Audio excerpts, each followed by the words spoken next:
Hello everyone, welcome to AKSIS academy daily current affairs. So ముందుగా మీ అందరికీ ఈరోజు భోగి పర్వదిన శుభాకాంక్షలు. సో టాపిక్లోకి వెళ్ళే ముందు ఫస్ట్ మనం నిన్న ఇచ్చినటువంటి క్వశ్చన్ కనుక చూస్తే వెరీ ఈజీ క్వశ్చన్ ఇచ్చాను. గ్లోబల్ జెండర్ గ్యాప్ ఇండెక్స్ నిన్నటి క్లాస్లోనే చెప్పాను. వరల్డ్ ఎకనామిక్ ఫోరం అనేటటువంటి సంస్థ ఈ రిపోర్ట్ని రిలీజ్ చేస్తుంది. ఇక ఈరోజు టాపిక్ వచ్చేది కుంభమేళా 2025. ఈ రోజు నుంచే స్టార్ట్ అవుతుంది కుంభమేళా. ప్రపంచవ్యాప్తంగానే ఎన్నో మతపరమైనటువంటి గ్యాదరింగ్స్ ఉంటాయి, కానీ చాలా ఎక్కువ ప్రజలు గ్యాదర్ అయ్యేటటువంటి ప్రాంతాలు చాలా తక్కువగా ఉంటాయి. అటువంటి అతి కొద్ది rarest of the rarest religious ఈవెంట్స్లో ఈ కుంభమేళా 2025 ఒకటి. గతంలో కుంభమేళాకి సంబంధించే 2019లో కూడా జరిగింది. అంటే కుంభమేళా, మహాకుంభమేళా, అర్ధ కుంభమేళా అని ఉంటాయి. ఈ 2019లో జరిగినటువంటి కుంభమేళాకి సంబంధించి మనకి గిన్నీస్ వరల్డ్ రికార్డ్స్ కూడా వచ్చాయి. మరి ఇప్పుడు ఎన్ని రికార్డులను సృష్టిస్తుందో మనం వేచి చూడాలి. అయితే ముందుగా కనుక మనం చూస్తే అసలు కుంభమేళా తాలూకా ఆరిజిన్ మన పురాణాల్లో, గ్రంథాలలో దీని గురించి చాలా వివరించారు. ఎందుకంటే సాధారణంగా మనకి ప్రపంచంలో ఎక్కడైనా సంస్కృతి సాంప్రదాయాలు అనేటటువంటివి మన పురాణాలు, ఆచార వ్యవహారాల నుంచే మనకు బయటకు తెలుస్తాయి. సో ఇందులో భాగంగా మనకి ఎగ్జామినేషన్ పాయింట్ ఆఫ్ వ్యూలో కూడా ఈ కుంభమేళాకు సంబంధించి ఏన్షియంట్ ఇండియా ఇలాంటి ఆస్పెక్ట్స్లో, అలాగే కొన్నిసార్లు కుంభమేళాని ఇండియన్ నేషనల్ మూమెంట్ అంటే స్వతంత్ర పోరాటంలో భాగంగా కూడా దీన్ని రిలీజియస్ గ్యాదరింగ్ అండ్ నేషనలిజంగా వాడుకున్నారు. సో ఇందులో modern India and ancient India కలిపి మనకి ఎగ్జామినేషన్స్లో ప్రిలిమ్స్ అండ్ మెయిన్స్లో క్వశ్చన్లు రావడానికి అవకాశం ఉంది. సో ముందుగా న్యూస్లోకి వెళ్తే మహాకుంభమేళా ప్రయాగరాజ్ జనవరి 13 అంటే ఈ రోజు నుంచే మొదలవుతుంది. ఈ ఈవెంట్ ఫస్ట్ హోలీ బాత్ స్నానం సాధారణంగా ఆ ప్రయాగరాజ్ దగ్గర గంగా నదిలో మునిగి స్నానాలను ఆచరిస్తారు. ఇది ప్రతి 12 సంవత్సరాలకు వస్తుంది. దీన్ని తెలుగులో మనం పుష్కర కాలం అని అంటాము.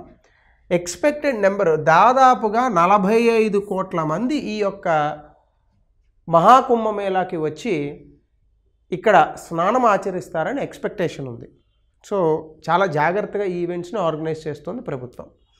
అలాగే ఈ ఫెస్టివల్ మనకి బేసికల్గా కుంభమేళా అనేటటువంటిది చాలా సాంస్కృతిక పరమైనటువంటి ఇంపార్టెన్స్ ఉంది, ప్రాముఖ్యత. అలాగే స్పిరిచువల్గా కూడా, ఈవెన్ ఆధ్యాత్మికంగా కూడా దీనికి చాలా ఎక్కువగా ప్రాధాన్యతనిస్తారు. ముందుగా దీని ఆరిజిన్ కనుక మనం చూస్తే అసలు సాంస్క్రిట్లో కుంభ్ అంటే ఏంటంటే, కుంభ్ అంటే పాట్, కుండ. అయితే ఇది ఎలా వచ్చింది అంటే మన తాలూకా మైథాలజీ ప్రకారం రాక్షసులు, దేవతలు కలిసి సముద్ర మదనాన్ని చేస్తారు. సాగర మదనం అని అంటాం. ఈ సాగర మదనాన్ని చేసినప్పుడు అందులో నుంచి ధన్వంతరి అమృత పాత్రతో పైకి వస్తాడు. ఈ అమృత పాత్ర రాక్షసులకు చిక్కకూడదు అనేటటువంటి ఉద్దేశంతో ఇంద్రుడు ఈ యొక్క అమృత పాత్రను తీసుకొని పరిగెడతాడు. సో ఎన్ని రోజులు పరిగెడతాడు? ఆయన పేరు జయంత్, ఇంద్రుడు. సో ఈ అమృత పాత్రను తీసుకొని ఆయన 12 రోజులు పరిగెడతాడు. 12 రోజులు పరిగెడితే ఈ 12 రోజులు మానవ సంవత్సరాల్లో 12 సంవత్సరాలకి సమానం. సో ఈయన్ని సూర్యుడు, శని, జూపిటర్ అంటే బృహస్పతి, అలాగే చంద్రుడు, ఈ నలుగురు కూడా కాపాడతారు. అయితే ఇందులో భాగంగా ఈ అమృతం ఈయన పట్టుకుని పరిగెడుతున్నటువంటి ఈ 12 రోజులు అంటే మన కాలంలో 12 సంవత్సరాలు హరిద్వార్, ప్రయాగరాజ్, ఉజ్జయిని, నాసిక్, త్రయంబకేశ్వర్ ఈ 4 ప్రాంతాలలో కొంచెం ఒలిగిందట. ఆ నదులలో, ఈ నదులలో ఒలిగింది కాబట్టి ఆ పర్టికులర్ సమయాలలో ఇది అమృతమయం అవుతుంది అని చెప్పి మనకి పురాణాలు, మనకు ఉన్నటువంటి ఆచార వ్యవహారాలు, సాంప్రదాయాల్లో భాగంగా వస్తుంది.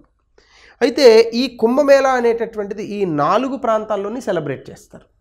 ప్రతి 12 సంవత్సరాలకు ఒకసారి ఇది వస్తూ ఉంటుంది. ఇది ఎలా వస్తుందంటే సూర్యుడు, చంద్రుడు, బృహస్పతి వీళ్ళ తాలూకా పొజిషన్స్ని బట్టి ఈ కుంభమేళా అనేటటువంటి దాన్ని మనం ఆచరిస్తూ ఉంటాం. సో ఇందులో భాగంగా కుంభమేళాకి టైమింగ్స్, పూర్ణ కుంభం అన్నదాన్ని 12 సంవత్సరాలు చెప్తారు. అర్ధకుంభ్ అనేది ప్రతి 6 సంవత్సరాలకి జరుగుతుంది. అయితే అర్ధకుంభ్ ఉజ్జయిని ప్రాంతాల్లో, అలాగే గోదావరి ప్రాంతంలో ఉండదు, కానీ ప్రయాగరాజ్ అండ్ హరిద్వార్లో మాత్రం ప్రతి 6 సంవత్సరాలకి అర్ధకుంభమేళాని మాత్రం జరుపుతారు. అందులోనే భాగంగా ఈ సిగ్నిఫికెన్స్ ఆఫ్ ద రివర్స్ ఏంటి అనేది కనుక మనం చూస్తే హరిద్వార్ దగ్గర జరిగేటటువంటిది గంగా నది, ఇప్పుడు జరుగుతున్నటువంటి ప్రయాగరాజ్ దగ్గర జరిగేది ఇది సంగమం.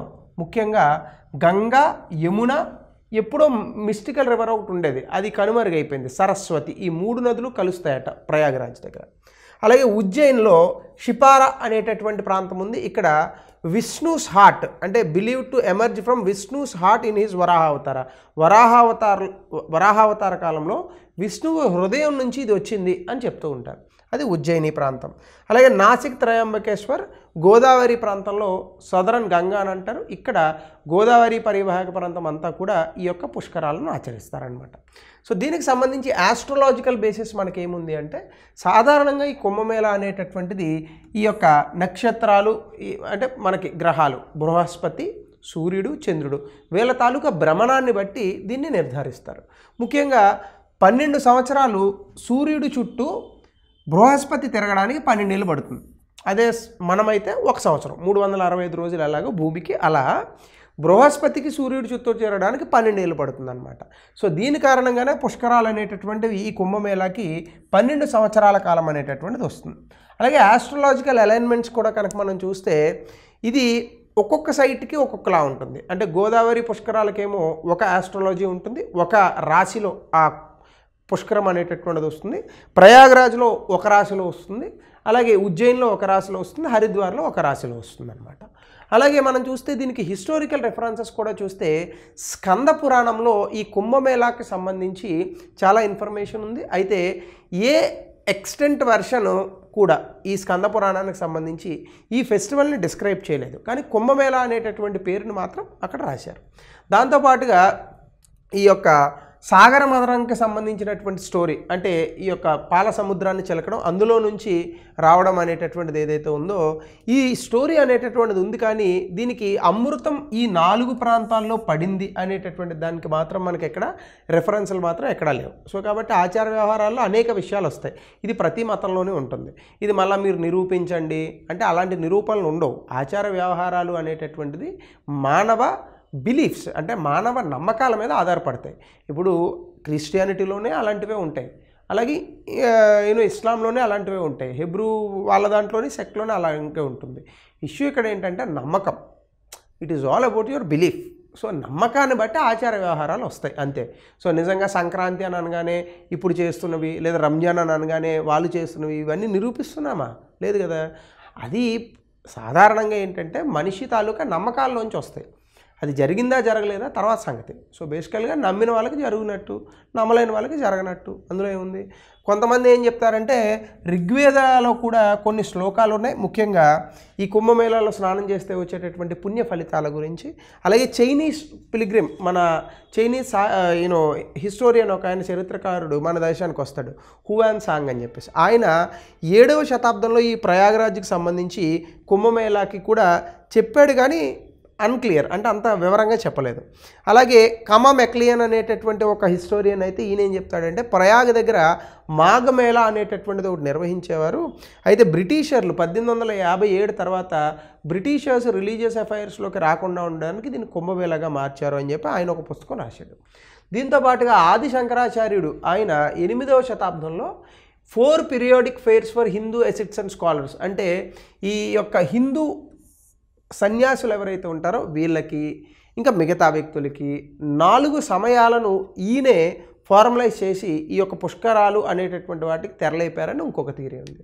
కొంతమంది ఏం చెప్తారంటే కుంభమేళా అనేటటువంటిది హరిద్వార్లో వచ్చింది, ఇది బృహస్పతికి కుంభరాశిలో ఎంటర్ అవ్వడం అనేటటువంటి దాన్ని ఆధారంగా చేసుకొని కుంభమేళా చేస్తారని చెప్తారు.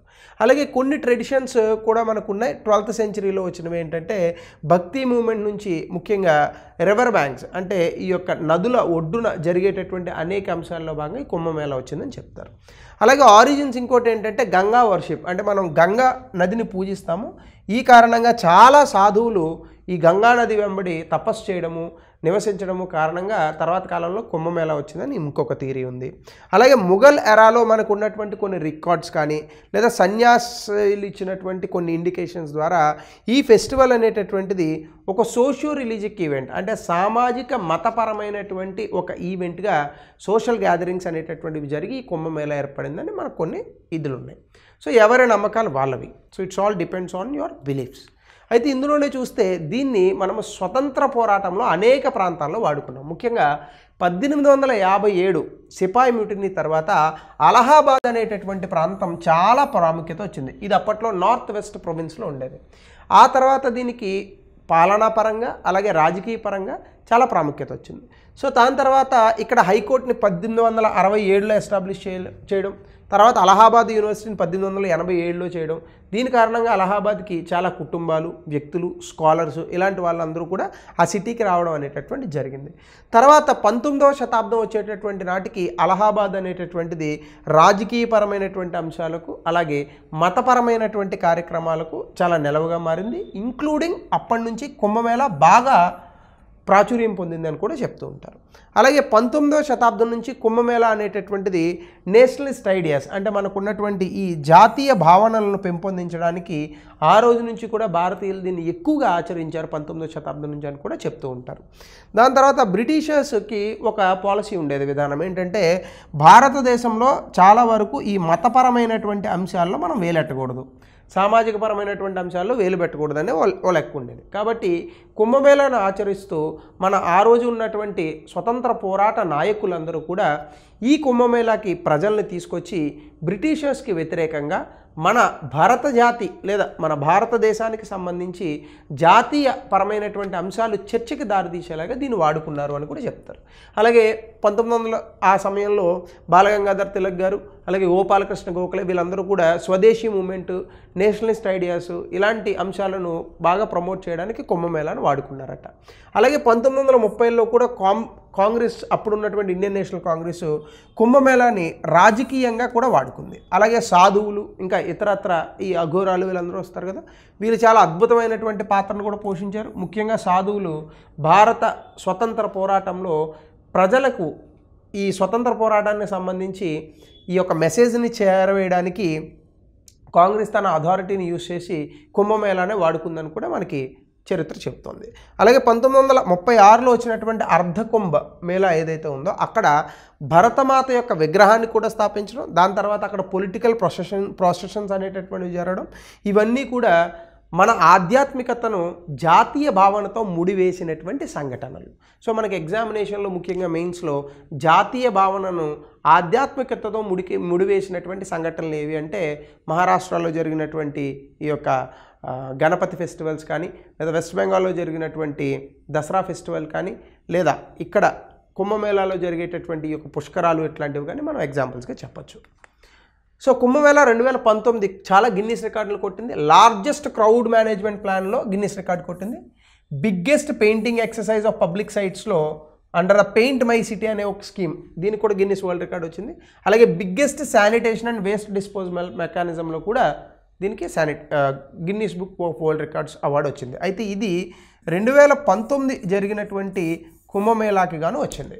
మరి ఒకవేళ 2025లో కూడా ఏమైనా అవార్డ్స్ వస్తాయో మనం వేచి చూడాలి. సో దీనికి సంబంధించి కొంచెం రిలీజియస్ ఆస్పెక్ట్స్ కాబట్టి గతంలో ఇచ్చినటువంటి ఒక ప్రశ్న, మీరు ఆన్సర్ని దయచేసి కమెంట్ సెక్షన్లో తెలపండి. అలాగే భారతీయ కళా వారసత్వాన్ని కాపాడుకోవడం ఈ క్షణానికి అవసరం చర్చించండి 200 పదాల్లో. సో ఎక్కువ టైం వేస్ట్ చేయకుండా ఒక టాపిక్ని చాలా వేగంగా కవర్ చేసే ప్రయత్నం చేశాను. ఈరోజు భోగి కాబట్టి భోగి రోజు కూడా మమ్మల్ని వదలట్లేదని మీరు అనుకోకుండా అందరికీ మరొకసారి భోగి శుభాకాంక్షలు.